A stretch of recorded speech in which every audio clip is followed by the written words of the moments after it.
Hello, Bacha Party. Welcome to the third session of Transport. I am Ankana, your master teacher for Social Sciences at Vedanta. Hoping all of you are doing absolutely amazing, people. What's up? जरूर से बताना comment box में. I would love to hear from you. चलो तो शुरू करते हैं हमारा सेशन. उसके पहले 1 मिनट जरूरी बात भी करनी जरूरी है. वो है बात हमारे बच्चों के कंसर्न्स की. आपको बच्चों हमेशा प्रॉब्लम्स रहती हैं डाउट्स की. किससे पूछे, कहाँ पूछे मैम, आपसे पूछे, स्कूल में पूछे. कई बार आपको सही जवाब नहीं मिल रहा है, गूगल करो तो गूगल इतने सारे आंसर्स बता रहा है. तो कैसे क्लैरिफाई करें doubts. And this is 10th grade. इतना क्रूशियल ईयर है, अभी तो बिल्कुल रिस्क नहीं कर सकते. नोट्स मुझे हमेशा लोग पूछते हैं मैम कौन सा रेफरेंस बुक यूज करें, कहाँ से प्रॉपर कॉन्टेंट लाएं, कहाँ से प्रॉपर क्वेश्चन लाएं. तो नोट्स हमेशा दूसरी प्रॉब्लम रहती है और सोशल साइंस में तो बिल्कुल रहती है. और नोट्स बना पाना, अब तो टाइम भी नहीं है. और in itself, especially in subjects like social science, it gets so difficult, right? Then tests and assignments. हमारा बोर्ड पेपर है, उसके लिए we have to make sure that we are getting good number of tests and good number of assignments and making sure कि हमारी practice बिल्कुल bang on है. तो ये कैसे होगी. Then of course competitive exams, schedule की चॉइसेस. भाई कभी कोचिंग क्लासेस है, कभी स्कूल की क्लासेस है, सब कुछ ऑनलाइन है. अब इतना कुछ ऐसे ओवरलैप कर रहा है, किस टाइम पे क्लासेस करूं ताकि मैं प्रॉपर्ली फुल अटेंशन के साथ उसको अटेंड कर पाऊं, right. And then of course choice of language. कितने सारे लोग अभी बोल रहे होंगे चैट में मैम हिंदी में क्यों पढ़ा रहे हो, इंग्लिश में पढ़ाओ. सो बच्चा, all of these problems have now been solve for you. आपके जितने भी डाउट्स है सब क्लैरिफाई हो जाएंगे. नोट्स आपको रेडिली अवेलेबल मिलेंगे. बहुत सारे टेस्ट एंड असाइनमेंट्स आपके प्रैक्टिस के लिए होती रहेंगी.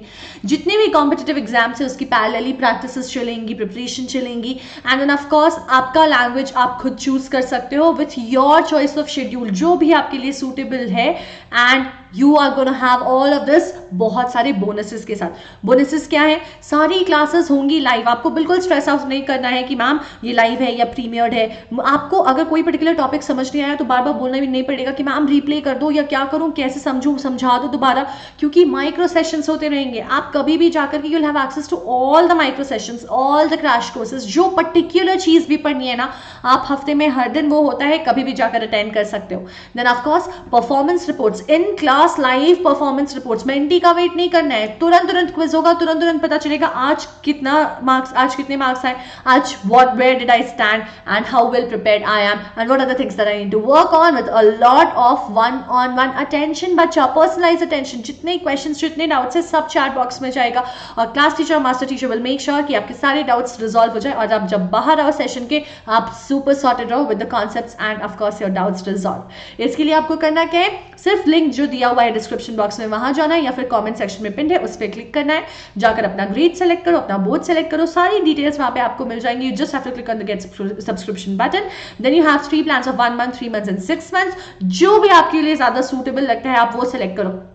If you're not sure, आपको लगता है नहीं सिर्फ 1 महीना, I just want to give it a try, then go ahead with 1 month. आपको लगता है नहीं बोर्ड एग्जाम्स तक I have to stay with Vedanta and rock it, then go ahead with 6 months. बच्चा, and all of this you can attain with a good amount of discount. Normally तो 20% मिलता है, but 24, 25 and 26 को आपको 50% Dussehra discount मिलने वाला है. So make sure that you are taking the subscription. It's going to be super hit for you. आपको सिर्फ डिस्क्रिप्शन में दिए हुए लिंक पे या पिन में कमेंट्स में पिन किए हुए लिंक पे जाना है. और बच्चा ये कोड है अंकना मैम का, ANKPRO. Please make sure to use this code, otherwise आप मिस कर दोगे discount. You will not have access to discount. ठीक है, so just make sure you use that. चलो शुरू करते हैं by discussing answer to the previous sessions question. It is D, both B and C. और रेणु मोहंती, आशी गुप्ता और आशी गुप्ता ने ही सही जवाब दिया है. Congrats guys, amazing. All of you have done absolutely amazing. Congrats people. याद रखना बाकी लोग भी लीडर बोर्ड पे आ सकते हैं. आपको सिर्फ ये करना है कि आपको जवाब देना है सबसे जल्दी और सही कमेंट सेक्शन में, सिर्फ लाइव चैट में नहीं. ठीक है. और बच्चों जब भी आप ये कर रहे हो ना, आपके जो भी सवाल है, जो भी डाउट्स है, वो भी प्लीज कमेंट सेक्शन में डाल दीजिए ताकि हम वहां से आपके सवाल मेंटी के लिए उठा सके, डाउट्स और मेंटी में क्लियर करने के लिए. So guys, today we are going to basically finish the entire chapter. हम पूरा चैप्टर आज फिनिश करने वाले हैं. हम एयर ट्रांसपोर्ट की एडवांटेजेस से शुरू करेंगे और वाटर ट्रांसपोर्ट तक फिनिश करने वाले हैं. Let's quickly get started by air transport.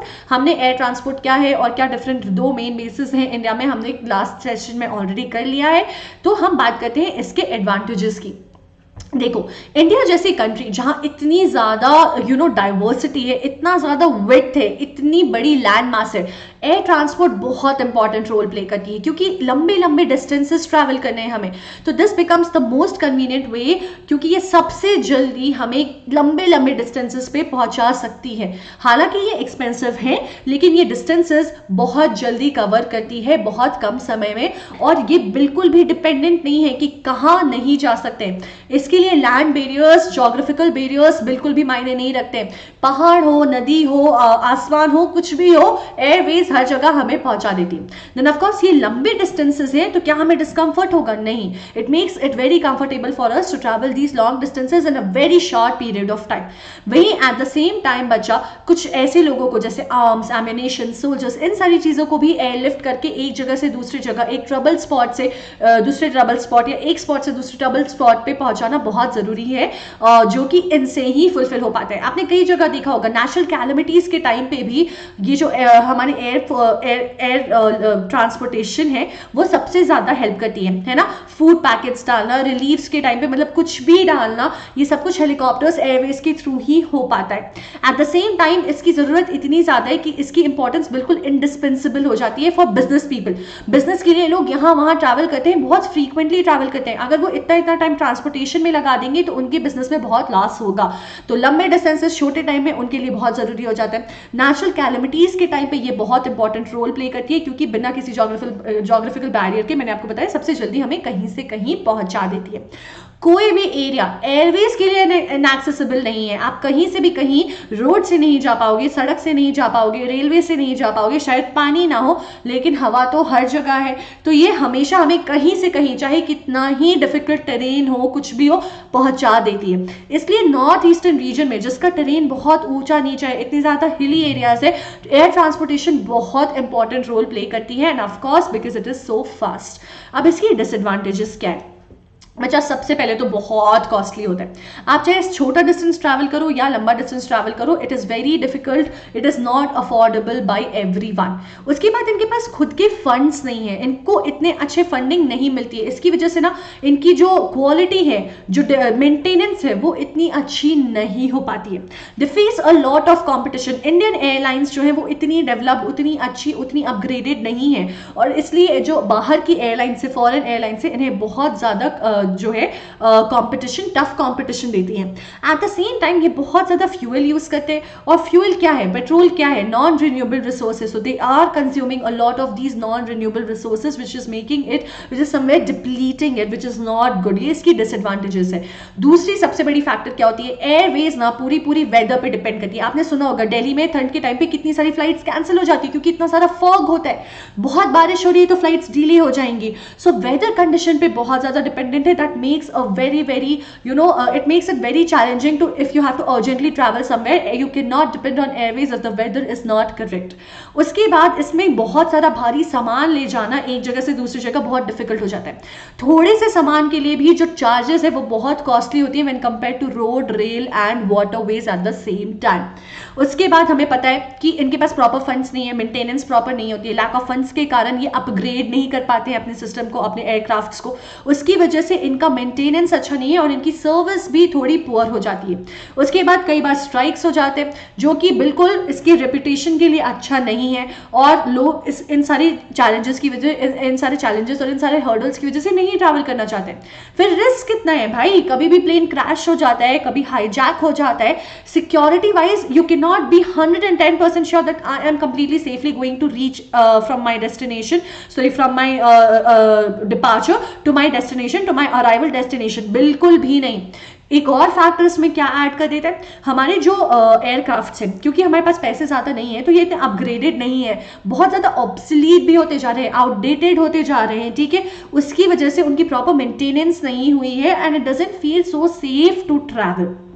Right now we are going to talk about waterways. तो वाटरवेज बच्चा इंडिया में बहुत ज्यादा लंबा है। क्यों? आपको पता है हमारे सर्दर्न हेमिस्फेयर के जो ट्रॉपिक ऑफ कैंसर के नीचे पेनिनसुलर रीजन है, पेनिनसुला का मतलब ही है a piece of land which is surrounded by water and three sides.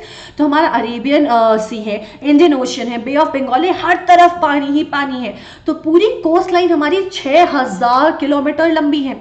In fact अगर नेविगेबल वाटरवेज की बात करें, वो पूरा पानी जहां पे हम नेविगेट कर सकते हैं, जहां पे हमारे शिप्स बोट्स रन कर सकते हैं, that is sorry excuse me that is around 14,500 kilometres in length. आप हर एक चीज को इसमें काउंट कर लो, canals, rivers, lakes, back waters, everything. ये टोटल इनलैंड है सिर्फ, ठीक है, कोस्टल एरियाज नहीं, लैंड के अंदर यानी कि कंट्री के अंदर भी अगर हम बात कर रहे हैं तो अभी। लेकिन प्रॉब्लम ये है कि सिर्फ 1% ऑफ ट्रांसपोर्टेशन ही हम टोटल ये कॉन्ट्रीब्यूट कर रहा है और वाटरवेज में यूज कर पा रहे हैं। अब बात करते हैं टाइप्स ऑफ वाटरवेज की। तो ये दो होता है बच्चा, हमने अभी डिस्कस किया। एक कोस्ट लाइन है जो हमारा कोस्टल शिपिंग, ओशियनिक शिपिंग बनाती है। दूसरा हमारा इनलैंड वाटरवेज है, यानी कि जो अंदर कंट्री को अंदर कनेक्ट करती है। Now, before I move on forward to the different institutions which is taking care of our waterways, I quickly want to take a minute and tell you कि inland तो हमें समझ आ गया inside the country, but इसकी conditions और characteristics क्या है? Inland transportation waterways के through it makes it very very important कि पानी बराबर होना चाहिए। अगर नदी थोड़ी shallow है, अगर river थोड़ी shallow है, तो वहां पे navigation possible नहीं है। So abundance of proper availability of water, okay, in these water bodies is very important. Then of course कुछ रुकावट नहीं होनी चाहिए। वाटरफॉल्स, रैपिड्स, ये सारी चीजें अगर पानी में होंगी तो शिप्स वहां से नेविगेट नहीं कर सकती, वहां पे ट्रैवल नहीं कर सकती हैं। तो पानी बिल्कुल बराबर होना चाहिए, उसमें बीच में कुछ भी नहीं आ सकता है, ठीक है। इसी वजह से जो हमारी पेनिनसुलर रिवर्स है ना, वो फिट नहीं है ट्रैवलिंग के लिए, वो वाटरवेज नेविगेशन के लिए फिट नहीं है। क्यों? क्योंकि these are non perennial rivers, ये डिपेंड करती हैं बारिश पे। These are rain fed rivers, तो इनके पास पूरे साल हमेशा इतना ज्यादा पानी नहीं होता है। कई बार ये सूख के थोड़ी शैलो भी हो जाती है, तो उस पर शिप नहीं चल सकती है। अगर बारिश नहीं हुई तो फिर पानी कम ही रह जाएगा, right. Eight the same time ये लंबी नहीं है रिवर्स, ठीक है। अगर आप हिमालयन रिवर्स के कंपैरिजन में देखोगे तो the length of these rivers is not so long, तो इतने छोटे छोटे डिस्टेंसेस पे भी नेविगेट करना थोड़ा डिफिकल्ट हो जाता है। और इसमें बहुत ज्यादा बीच में आपको पहाड़, वाटरफॉल्स, रैपिड्स, ये सारे डिस्टर्बेंसेस देखने को मिलती हैं, जिसकी वजह से ये हमें पता था नेविगेशन नहीं हो सकता है। एक दूसरी प्रॉब्लम हमने ये देखी है इनलैंड वाटरवेज ट्रांसपोर्टेशन में बच्चा, कि हमारी जितनी पोटेंशियल है ना, हम उसे पूरी तरीके से यूटिलाइज नहीं कर रहे हैं। अगर बाकी कंट्रीज के कंपैरिजन में देखा जाए तो हमारे पास इतना पानी है, हम इसे बहुत ज्यादा यूज कर सकते हैं, but we have still not come up with ways and plan and infrastructure to access it. इसी से अब हम शुरू करते हैं हमारे दो इनलैंड वाटरवेज इंस्टीट्यूशन के डिस्कशन के बारे में। सबसे पहला है the central water transport corporation. This was constituted in 1967 और इसका हेडक्वार्टर कोलकाता में है। इसका पर्पस क्या है? दिस एंगेज, किस चीज में एंगेज करती है ये? So transportation of goods by inland waterways in Ganga, Brahmaputra, Hooghly and Sundarban region. इन सारी रीजन में जो है ट्रांसपोर्टेशन वाटरवेज को मॉनिटर करने का काम इनका है। उसके बाद है हमारा inland waterways authority of India. ये एक स्टैट्यूटरी अथॉरिटी है, यानी कि ये एक लीगल अथॉरिटी है जिसका काम है ये सब कुछ मॉनिटर करना। क्या चीजें मॉनिटर करना? तो बच्चा एडमिनिस्ट्रेशन कैसी है, proper regularization of everything is happening और not, proper regulations are being properly done और नॉट, फॉलोड और नॉट। उसके बाद कोई नया प्लान है, कोई फिजिबल प्रोजेक्ट है, उसकी पॉसिबिलिटी है, तो उसको आगे देखना, इंफ्रास्ट्रक्चर को आगे बढ़ाना, डेवलपमेंट को देखना वाटरवेज के टर्म्स में। ये सारी चीजें जो है IWAI की रिस्पॉन्सिबिलिटी है। इसका हेड ऑफिस है नोएडा में and this was established on October 27, 1986। Okay, अब बच्चा इसके हिसाब से हमारे 6 नेशनल वाटरवेज है, ठीक है।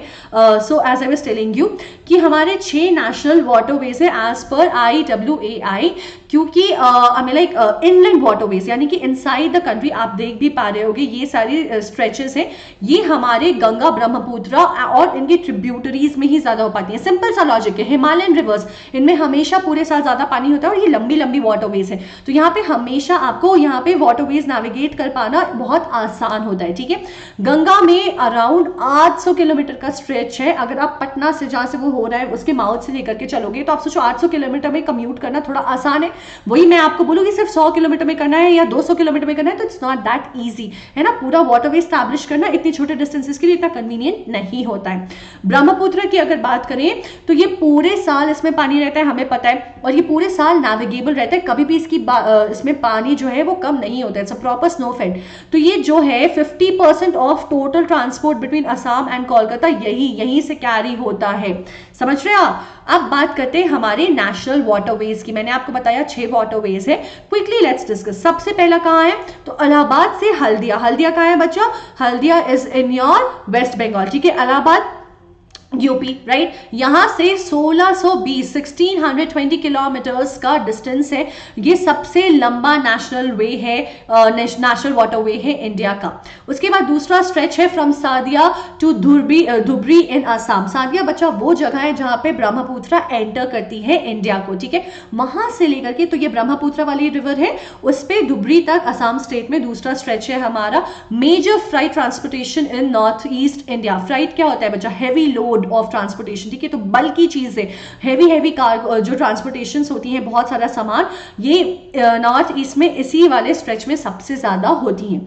उसके बाद तीसरा वाटरवे है हमारा केरला स्टेट में लोकेटेड, जो कि कोलम से कोटापुरम तक चलता है। ये 205 किलोमीटर लंबा है। चौथा हमारा है काकीनाडा से पौंडीचेरी, ठीक है। ये बेसिकली एक कनाल के थ्रू पास करता है, tank and river Godavari along with Krishna river. ये सेकेंड लॉन्गेस्ट वाटरवे है with 1095 kilometre in Andhra Pradesh and Tamil Nadu. And the fifth one is national waterway which connects Odisha to West Bengal.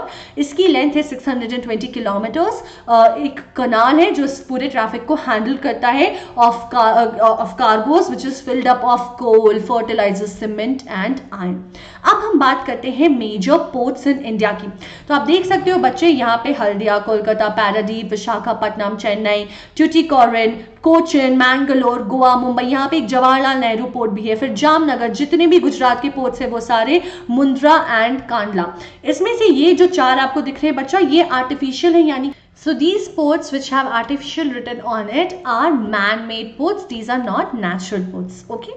Now let's talk about the advantages of waterways.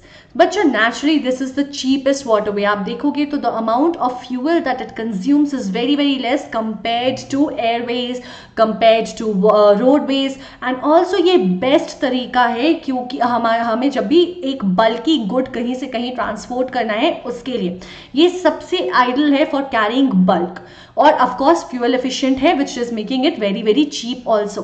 अगर आप खुद भी इससे travel करना चाहते हो बहुत लंबे डिस्टेंसेस, बच्चा ये सबसे कंफर्टेबल है। I am not saying that it takes less amount of time, but it definitely is very comfortable, क्योंकि इतनी सारी फैसिलिटीज अवेलेबल होती हैं। आपको बिल्कुल घर होटल जैसा फील होगा, राइट। आपको इतने सारे स्पेसेस मिलता है, इतना ज्यादा स्पेस मिलता है पूरे शिप पे, इसलिए cruises are so comfortable because of the facilities, because of the space that is available.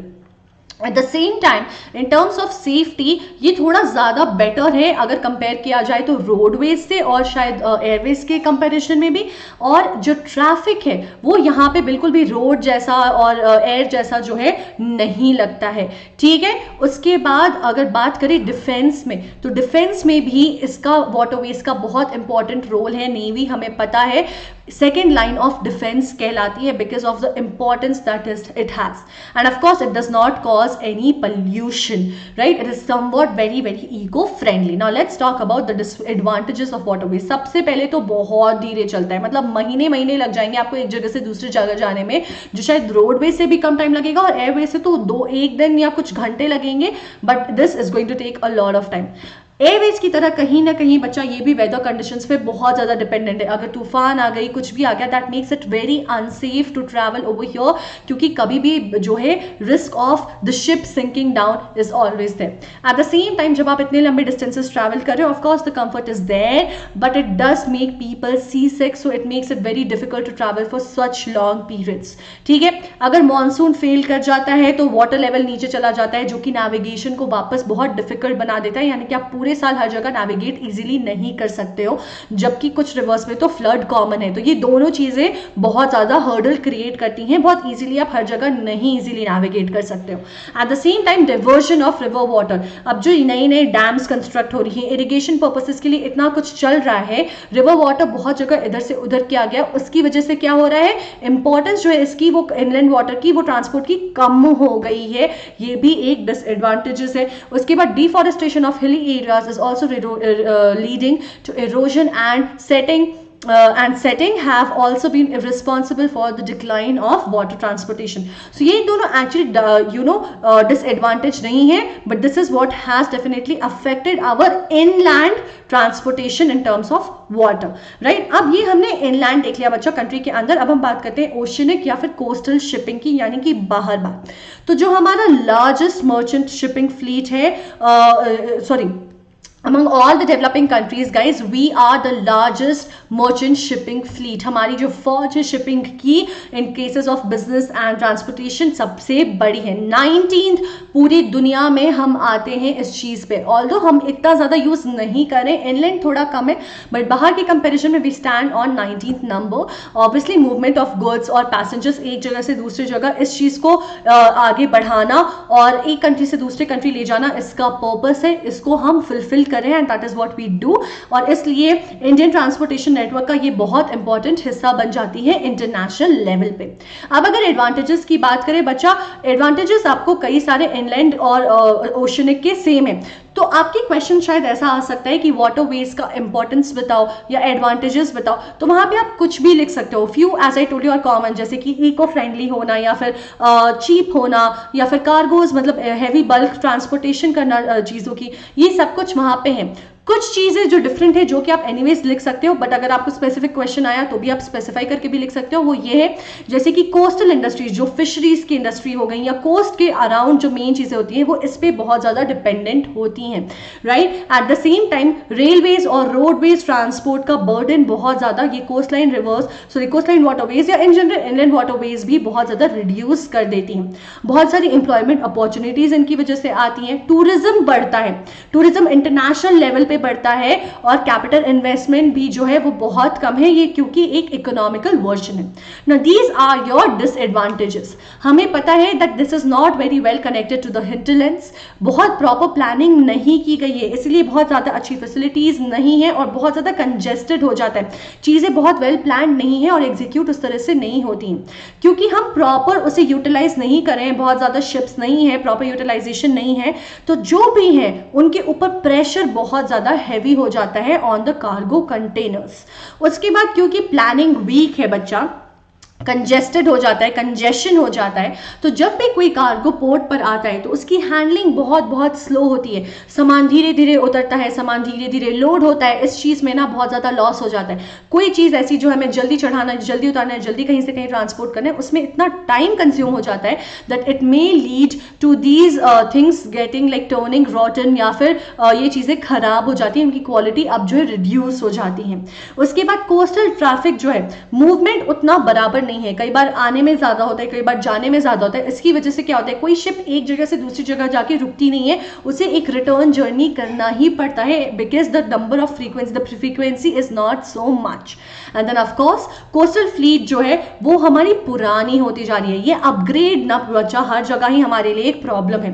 Around 52% tonnage of already of these coastal lines of our fleet जो है वो अपग्रेड के लिए ड्यू पड़ी हुई है, हमने अब तक नहीं की है। With that, we have come to the end of our chapter. Guys, do tell me in the comment section how did you like the chapter, and do not forget to hit that like button. I will see you guys in the next session. उसके लिए आप फटाफट subscribe कर लो ताकि जैसे ही अगला session आए आपको फटाफट नोटिफिकेशन मिल जाए। And guys, do not forget to mention your doubts in the comment section, because that is where I'll be picking up your doubts for doubt and menti session. Guys, have a great evening. I will see you people soon. Bye people.